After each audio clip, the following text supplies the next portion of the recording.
And now we see John's barbecue wagon being lifted 200 feet to the main deck of the Freeport-McMoRan Sulphur Company's Main Pass mine.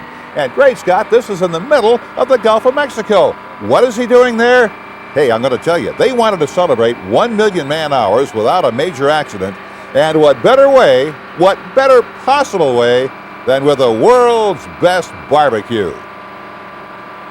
John's sponsors' logos are proudly displayed on the wagon and are seen by countless people all over the country, and now, of all places, in the Gulf of Mexico. It goes without saying that the sponsors have played a major role in the success of the world champion barbecue team. Easy does it, fellas. Everybody wants to eat. No, easy does it, easy does it. To get it on board the rig, and I'll tell you, they had one heck of a feast. There is nothing better than Willingham'S World Champion Barbecue.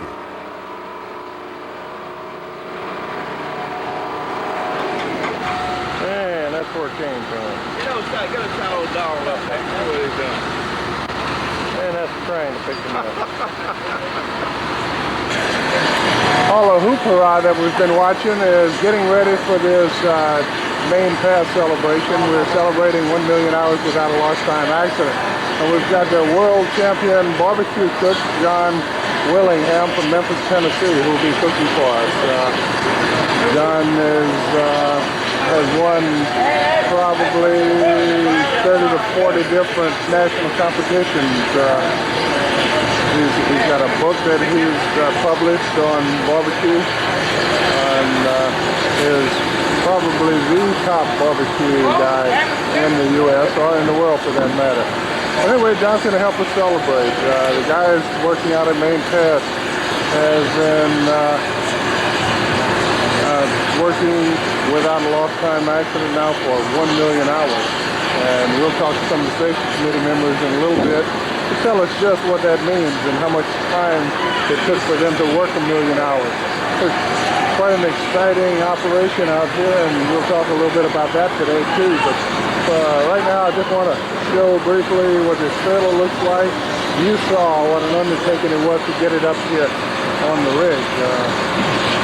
Main Pass Mine is about 36 miles south-southeast of New Orleans, just below, south-southeast of the mouth of the Mississippi River out in the Gulf of Mexico. And here's John Willingham again. He wants to tell me what he's got. Okay, so he's opened the back door. So we want to see what happened on this 36-mile ride out on the Captain Evans. It did get a little wet in there, but not much. Yeah. So, but anyway, what we've got is Shelton Reese, John's assistant, who's just kind of checking things out and see what kind of ride we took on the way out here. John, tell us a little bit about your rig. Well, it started out as a 16-foot car trailer.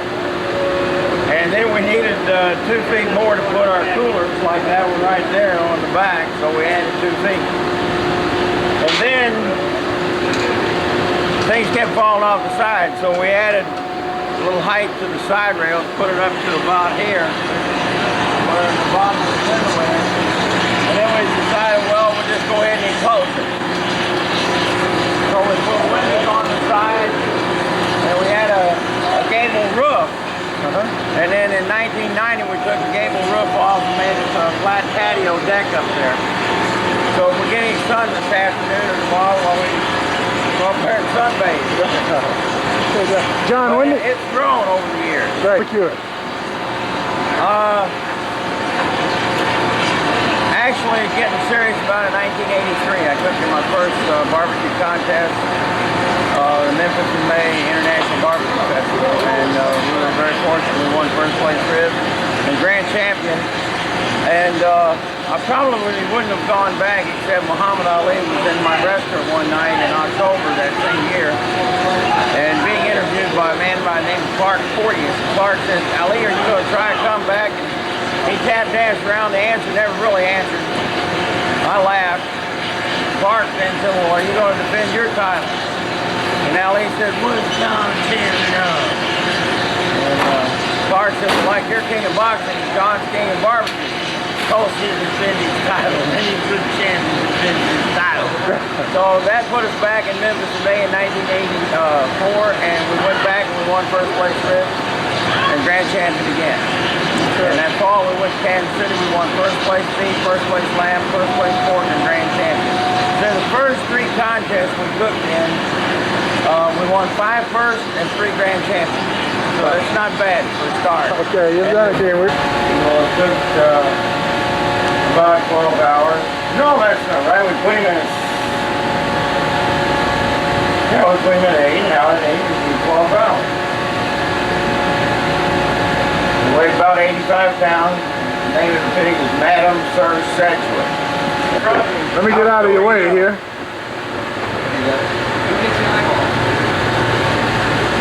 Boy, it's pretty.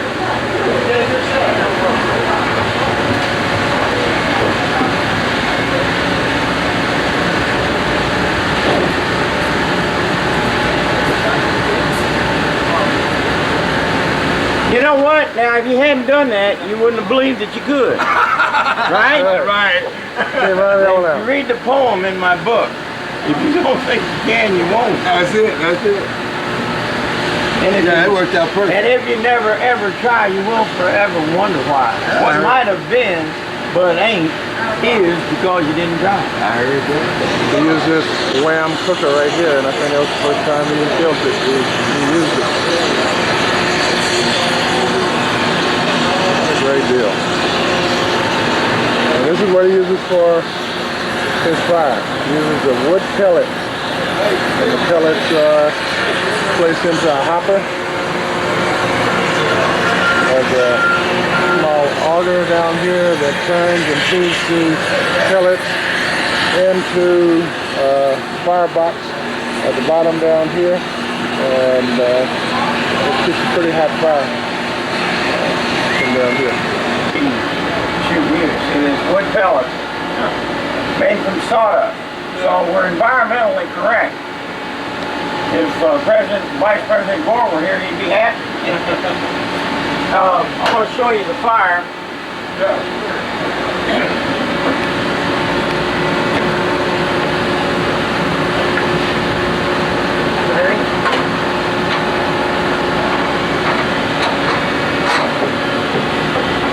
This is our down periscope. And we can feed it here if we want to build it a little more. Yeah. But otherwise it's timed every 40 seconds. This one comes on and it feeds pellets for 7.5 seconds. Every 40 seconds.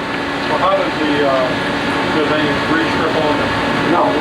No, none of the grease can get to the fire, therefore there's no cancer causing carcinogen.